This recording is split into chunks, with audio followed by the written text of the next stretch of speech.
సహోదర సహోదరి వింటున్నావా? మనం పాపం చేసినప్పుడు, తెలిసి తెలిసి తప్పు చేసినప్పుడు మనం చేతులారా మనం దేవునికి దూరం అయిపోతున్నాం. దేవుని యొక్క సన్నిధికి దూరం అవుతున్నాం. ఆయన సమృద్ధికి దూరం అవుతున్నాం. ఆయన ఇచ్చే సకల ఆశీర్వాదాలకు మనం దూరం అయిపోతున్నాం. ఈరోజు నీ జీవితంలో అదే జరుగుతుంది. దేవునికి దూరం అయిపోయి ఏం సాధిస్తావు? దేవుని సన్నిధికి దూరం అయిపోయి నువ్వు ఏమి సాధించగలవు? ఒకసారి ఆలోచించు. అలా కాకుండా మనం దేవునికి దగ్గరగా చేరినట్లయితే, దేవుడు మనకు తోడుగా ఉన్నట్లయితే, బైబిల్లో ఒకడున్నాడు.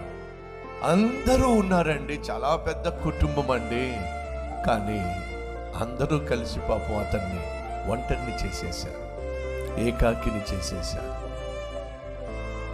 అలాంటి ఏకాకిగా మిగిలిపోయిన వాడు ఏం చేశాడో తెలుసా? దేవా, నా వాళ్ళే నన్ను ఒంటరిని చేసినా నువ్వు మాత్రం నన్ను విడిచిపెట్టద్దు నాయన. దేవుణ్ణి ప్రాధేయపడ్డాడు. దేవుడు అతనికి మాట ఇచ్చాడు, ఎవరైతే నిన్ను ఒంటరిని చేశారో వాళ్ళే వచ్చి నీ పాదాల మీద పడే విధంగా నేను చేస్తాను.